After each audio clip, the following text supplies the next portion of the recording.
Welcome to Enlightened Connections, where we explore intuition, animal communication, healing, consciousness, and the deeper wisdom that connects us all. I'm your host, Lisa Aston Michael. Please follow the podcast so you don't miss future episodes.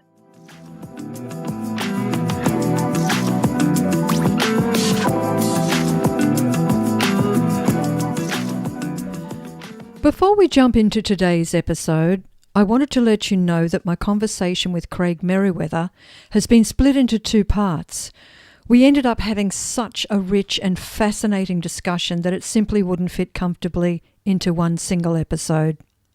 In part one, we're exploring past life regression, reincarnation, soul healing, and the lessons our souls may carry from lifetime to lifetime.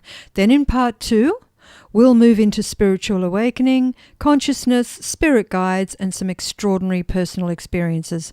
I hope you enjoy part one of this special two-part conversation with Craig Meriwether.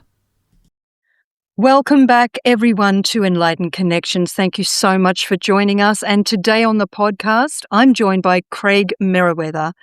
Craig is the founder of Sacred Mystery.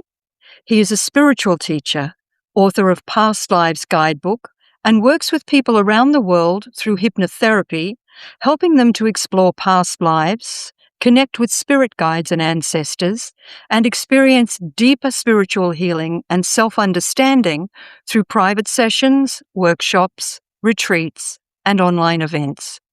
In this episode, we explore past life regression, spiritual healing, intuition, consciousness, and the connection between spirituality and personal transformation.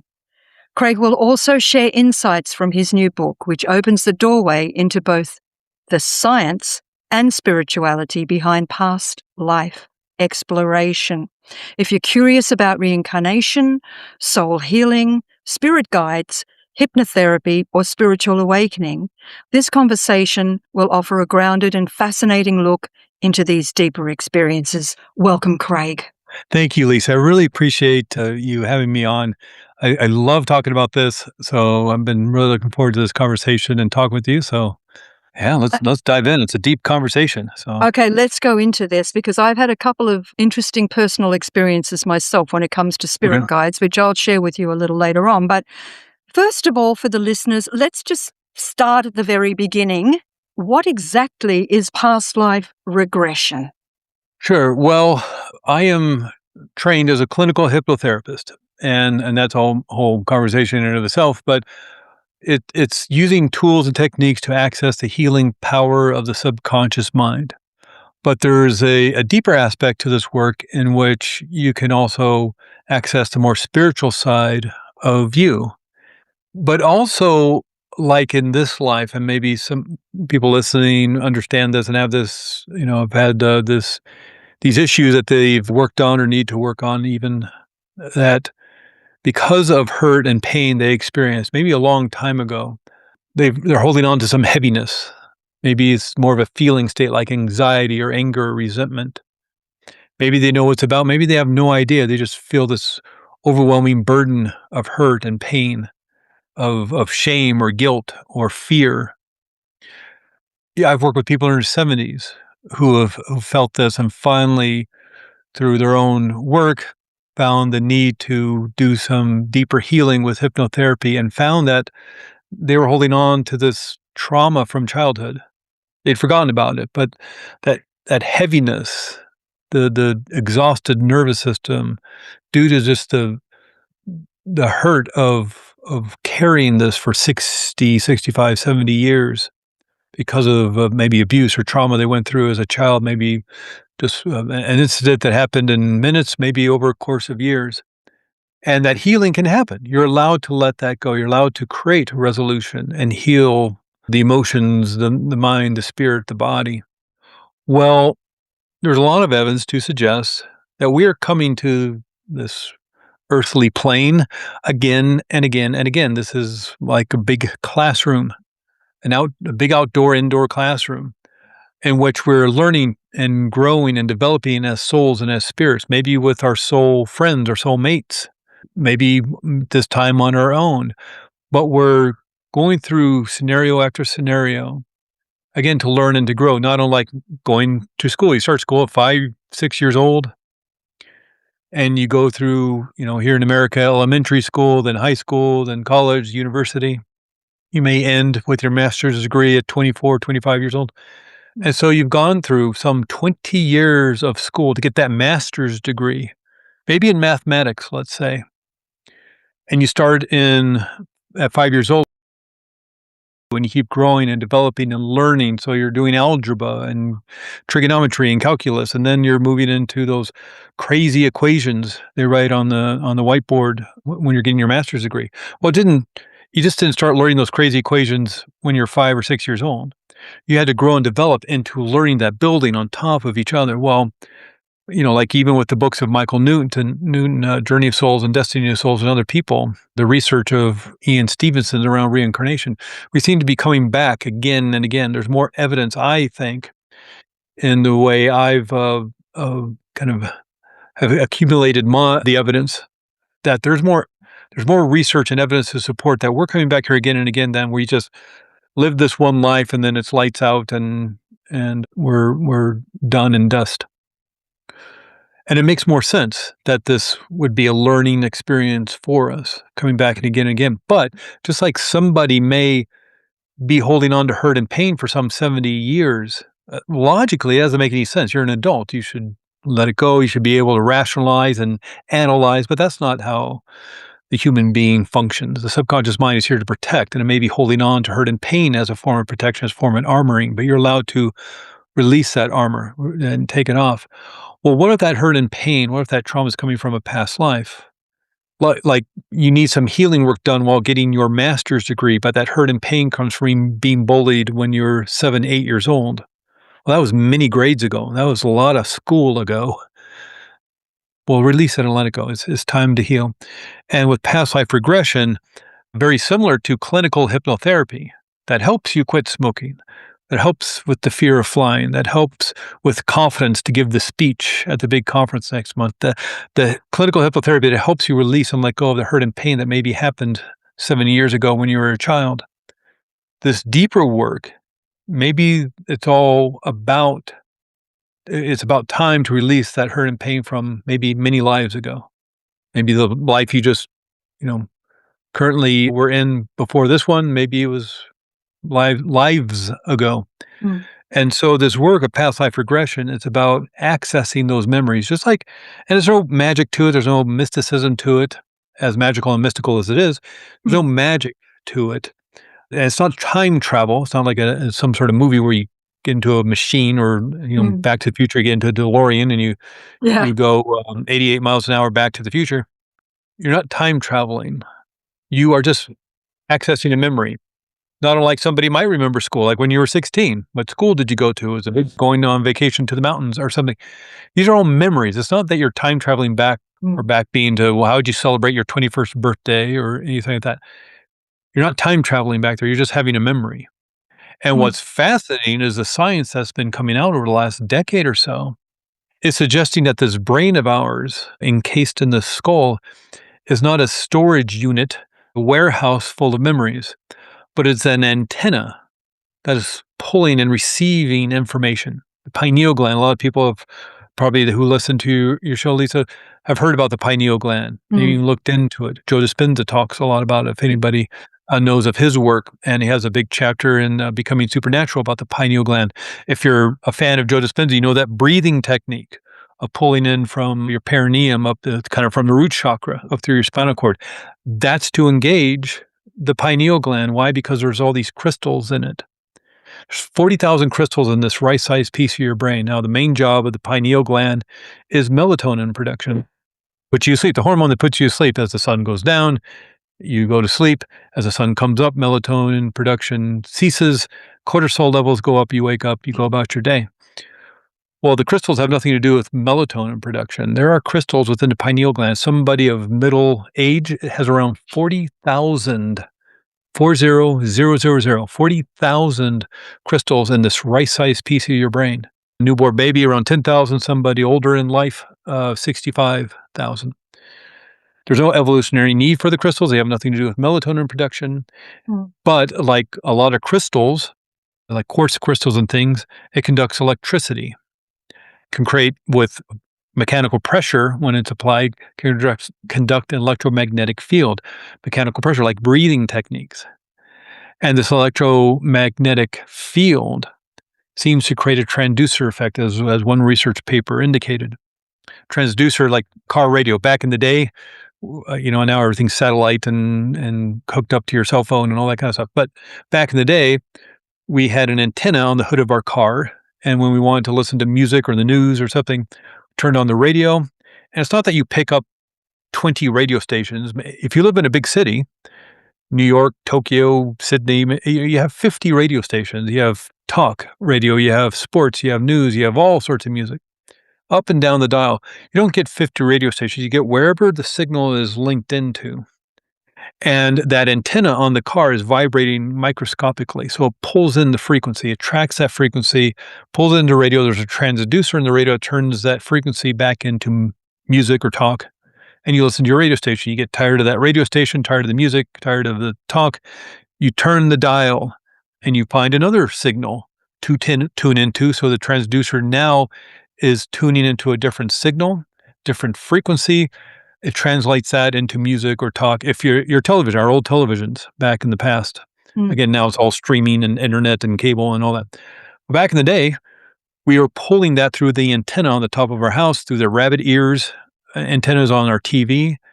Turn on the TV, the channel it is on will attract that specific signal, so you watch that specific show. There's a transducer in the TV that turns that frequency back into image and sound that got sent from the TV station, the TV studio, took that week's episode in a big video cassette, and that equipment turned that image and sound on that magnetic tape into a frequency shot into the airwaves. You pulled it in, your transducer turned it back into image and sound. You get to watch your TV show. Mm-hmm. Research is suggesting that's what the pineal gland, that's what the brain is doing. And so this is where memories are coming from. And so it can be very powerful to have an experience of these memories that may be causing issues in later lives. And it's time to release and let go. Now, of course, you can also do this work out of curiosity. Out of fun, you hear a podcast, you see a documentary, you read a book, you read Brian Weiss or you read Dolores Cannon, and it's fascinating. It's very interesting. And just like somebody may be interested in finding out about their genealogy or their ancestry, that's fun. That's very fascinating and interesting. Well, you can also do this work out of curiosity as well. That's worthy and valuable. If, however, there's healing work that needs to be done, you can certainly do it as well. Okay. One thing I wanted to ask, it might seem like a bit of a menial question, but it strikes me that when you talk to people, there's sometimes one issue, one sentence, one thing in their life that they might say, for example, a sentence that was said to them by their parents, or just one sentence, one thing might be like, oh, you don't know what you're talking about. Let's use that, for example, right? And now that's a flippant sentence. It's a matter of a handful of words, but that can be carried on through your whole life. Now, my question to you would be, if something like that can create such a powerful response and such a powerful reaction in the body, is this something that may have been said, or may have there been an event in a past life and it's connected somehow? Is that what may give it the power? Yeah, exactly. And again, we may overhear things that aren't even true. Parents may not even be talking about you, but you just assume they are because of the way they're talking, or you just kind of overhear something. And it may be something flippant. Maybe they're trying to be funny. Maybe your older brother and sister are trying to be funny. Maybe there's a bully at school and is just trying to be mean. And, or sometimes it may just be misinterpreted and misunderstood. And yet that can form identity. To be, let's be specific. Parents may say you're never going to amount to anything. If they may tell a child, you're not going to amount to anything. You're not going to be good at anything. What's that do to the child? And if that happened in life after life after life, because the the martial arts training, if you will, is to learn how to deflect, how to parry, how to defend yourself from that kind of abuse, or that kind of trauma, or that kind of attack. Well, it's like, martial arts training. Mm. We go in there, and if you're trying to defend from a punch and you don't get it, you just don't stop. It's like, well, I guess, no, you keep going and going until you finally get it, Mm. until you get that black belt. Mm. And so this may be, or maybe different scenarios, just in that, okay, we learned how to climb the mountain on that side. Now let's learn how to climb the mountain on the other side. We learned how to climb with rope. Now let's climb with crampons. We learned to climb in the summer. Now let's climb the mountain in winter. And maybe you're just using different, scenarios to learn something. And so it would not be unlike a video game. And Mm. you and your friends decide, okay, we're going to play this video game on Thursday night at 8 p.m. And so you all gather at your own computers and you decide, well, this is the character I'm going to play. And here's who I'm going to be. And here's what my skills are. Mm. Here's my weaponry. Here's the treasure I have. And here's the adventure we're going to go on. Here's the treasure we're going to seek, the knowledge we're going to gain, the wisdom we're going to have by the end of it. You go on this adventure maybe for a few hours and have a lot of fun. Mm. Maybe there's danger. Maybe there's, tragedy. But you're all learning and growing because you've decided on the scenario and the archetypes you're going to play and how the story is going to lead out. And you play a game, and you're like, that was great. You take a break, and next Thursday at 8 p.m., you decide to play a totally different game. Mm. It's the Mm. same people playing the game. It's sort of like actors Yeah. in the theater. Like your town, everybody's town probably generally has a theater troupe that performs 5, 6, 7 plays during the year. And in the first play in January, they all play a certain set of characters, and here's how these characters are going to go from the first act to the third act, how they're going to learn and grow, and what they're going to go through to get that growth and that learning. And they play those characters, they play those parts, and then they take a break. And in March, they do a totally different play, and they play different characters with different costumes and different time period, and a different action sequence from the first act to the third act. It's the same actors. They're just playing a different role Different now. role. Are you finding a similar thread though? If in the past life regression that you do, if someone, you take them back maybe 1 life, 2 lives, 3 lives, however far back, although they play different roles, they might be a knight in shining armor in one role, Right. and a housewife raising 3 kids as a single mum or whatever in another. Is there even though the roles are different, do you find a similar thread that you can come out and say, well, this is why this is happening now for you in this life now, because da da da da da. Yeah. And it kind of depends on how we work the session. And that's totally up to, the person you're working with. They might want to see several different lives, or they might want detailed information about one specific past life. They may not know what it is, or maybe they've been having dreams, or maybe they did a past life session a year ago or so, and they saw, 4 or 5 different past lives, but one really stood out and they really want to investigate that one. And so depending on how, you set up the session, Mm. and of course that's talked about and emailed back and forth about what you want to look at. And maybe that, this person just feels so lonely in life. And even though they have people around, they have family, they have friends, they just feel so lonely. And they've been to talk therapy and they've done some of the healing work, and they still feel this lonely, this angst. And they read Brian Weiss, or they read Dolores Cannon, or maybe they hear a podcast and they think, oh, this feels comfortable as a way of gaining this information. And they say, okay, I just want to go back to the past life where I encountered this loneliness that I'm now carrying. And so that's the doorway in. And of course, that life, if the person lived to be 99 years old, we can't go through every day of that 99 years, even if we're doing a longer session, like a 3-4 hour long session. Of course, you can't go through every day of 99 years. So we're going to focus on 5 or 6 specific events in that past life that focus on the loneliness. Now, we also another way of organizing the session would be, well, let's go through 5 different lives, entirely different lives, that loneliness was encountered by you, and then you might see Mm. those 5 different lines. Mm. So it really kind of depends on what the person is interested in looking at, whether, again, it's more out of just curiosity and interest to insight into the current life, or maybe there's deeper healing that's Mm. needed, known or unknown. Mm. So I kinda, look at how it feels there. But when you mentioned that, one thing that popped in my head is actually something I write about in my book, and something that stuck with me for, since I started this training so many years ago, and I went to a really great school, Hypnotherapy Academy of America, and the reason why I went to this school, one is just this extraordinary training in clinical and medical hypnosis. But the last module, the last section is past life regression. I was so fascinated by the more spiritual side of life. And I thought, what a great way to build up to the spiritual healing. You learn how to help people heal their trauma, their hurt, their pain, their anger, their fears, maybe medical issues around physical pain. And then as you learn how to do that, you become masterful at that, then you learn about past life regression and the deeper spiritual side of things. And you already have the tools and techniques on how to help people.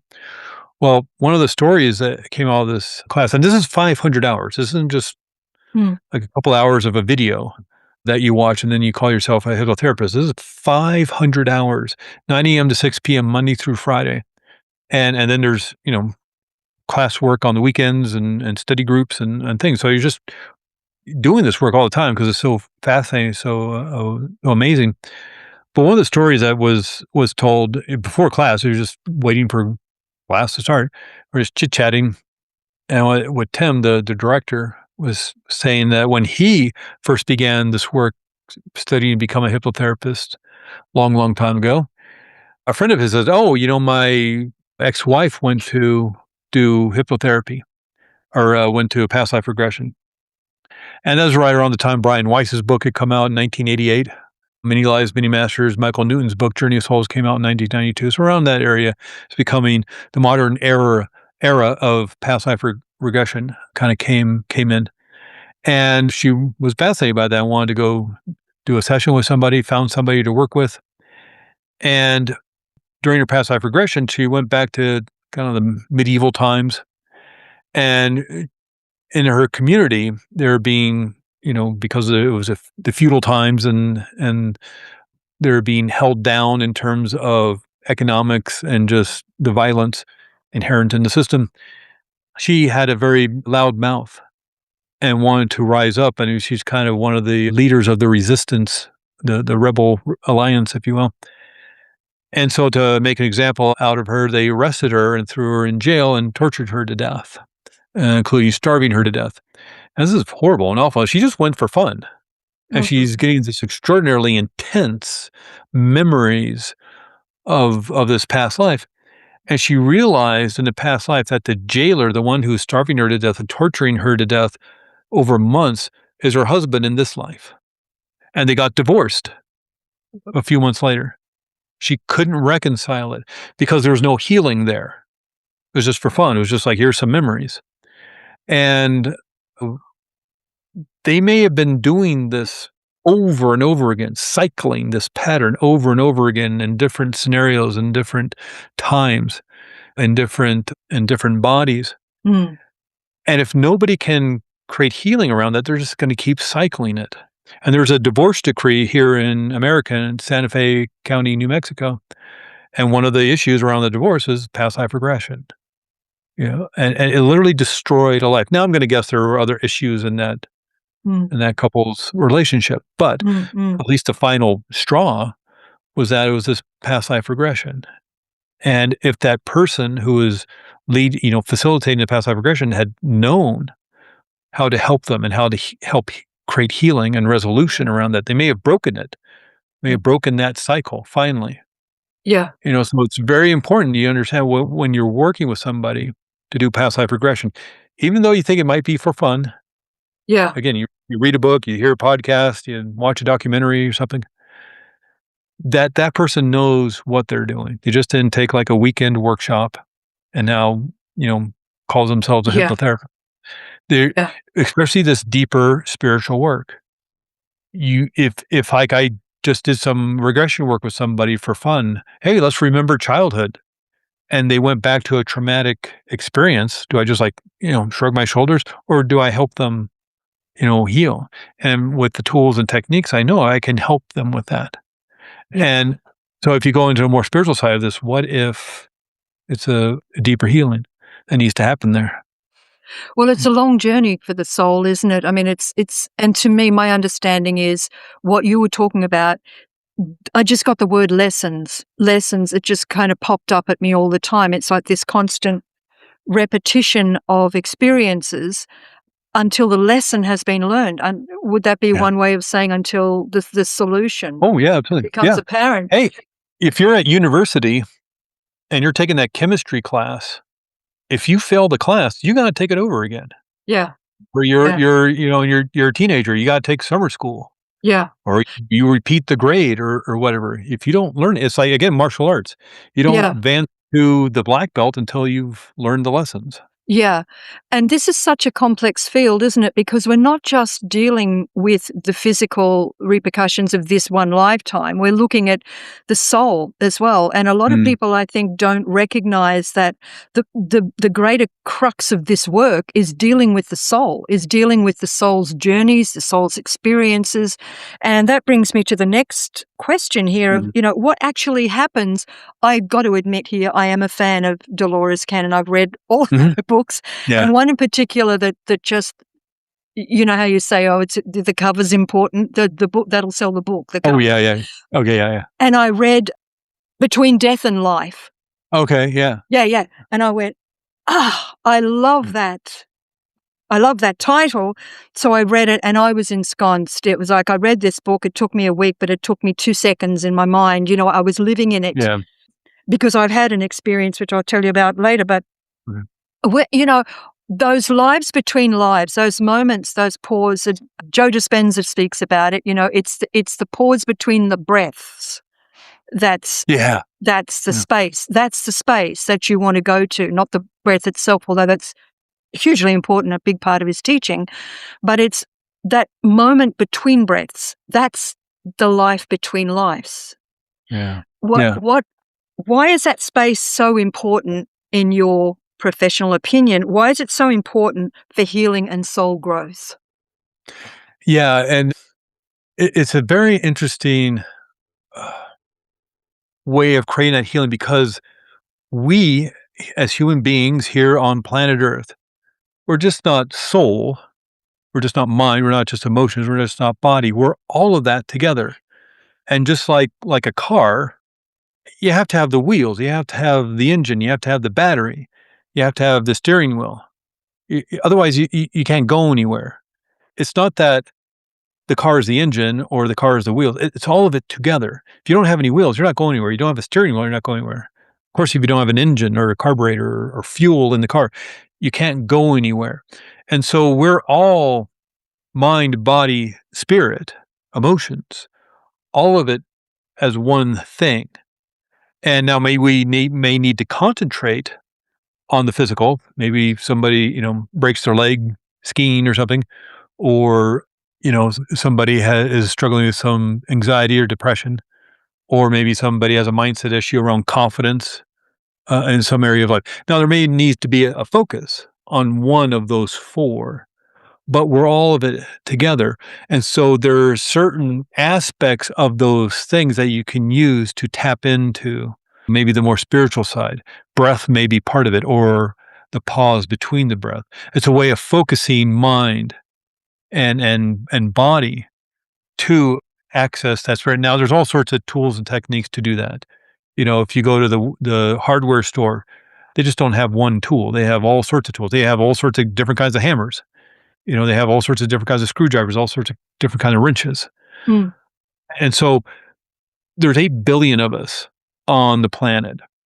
And while we all have the ability to access this information because of this brain that acts as an antenna, apparently, we all have the ability to access the information. We may need to access it in different ways. Yeah. And just like people needing to fill their tank to rest their nervous system, to create more peace and calm and joy and happiness in their life. Fill the tank, or as Lisa Nichols said, you have fill your cup and then you give from your overflow, you give from your saucer. Mhm. Well, people fill their tanks in different ways. They still have to fill the tank, but some people may just love listening to music. Some people may love playing music. Other people may love walking in nature. Other people may like I love walking in nature and being in nature. I don't want to put a 30-pound backpack on my back and hike 9 hours. And, I've I'm with done you. that. And I'm at a point where, yeah, I don't think I need to do that anymore. So that doesn't do it for me. Maybe when I was 30 or 20 and I had more energy, that was fun. Some people love the beach. Other people love the desert. Other people love the mountains. And so there are different ways of filling takes. There's different tools and techniques.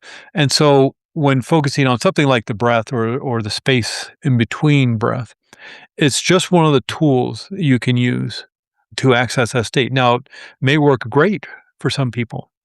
Other people maybe not so much. So, okay, well, what's the tool that would help them? Get into that space. May not be such a physical component to it, like focusing on breathing or accessing it through breathing. It may be some other way. And of course, there are other ways of accessing this work, the plant medicines that are now, of course, seemingly readily available. Here in America, you Mm. go to Malibu or you go to Austin or somewhere to do an ayahuasca ceremony. You catch a flight from your local airport down to South America Mm. and do a group tour, a package tour to a shaman to do your ayahuasca ceremony, and then go see Machu Picchu or whatever. Mm. It's become very packaged in tourism, and then, okay, I don't know, maybe that's the way it needs to be and it should be. But there's the plant medicine aspect, peyote and other things like that. Yeah. Then there are, of course, more psychedelics that you maybe make in a lab or your bathtub or however that stuff is made. So legitimate and worthy and valuable, but there are certain aspects like I don't wanna do it that way for Mm. me. I don't feel it's gonna work for me that way. Mm. I also feel like this way of doing it with therapeutic hypnosis and these techniques of moving into the spiritual side of things, there's more control in it. And so I that's safe to me, that's more comfortable for me, and that's the tools I want to use. You can, use a lot of tools that, include a jackhammer and a blowtorch and things like this. Mm. Maybe I want something more, more subtle or something, you know. There is kind of something I want to touch on here, and I don't know if you've dealt with it in your practice, but I don't do any of those things. But thank you for joining Craig and me for part 1 of this fascinating conversation. In part 2, we'll explore spiritual awakening, consciousness, spirit guides, and some extraordinary personal experiences that challenge our understanding of reality and the soul. I hope you'll join us next week for part 2.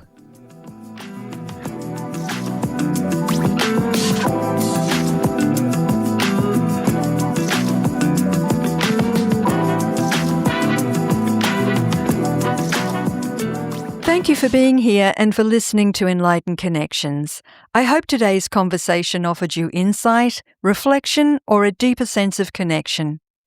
If this episode resonated, please follow or subscribe and share it with someone who may benefit. All resources mentioned in this episode are listed in the show notes. You can also join me inside the Enlightened Connections Facebook community. I would love to welcome you there. Until next time, take gentle care, stay connected, and trust the whispers.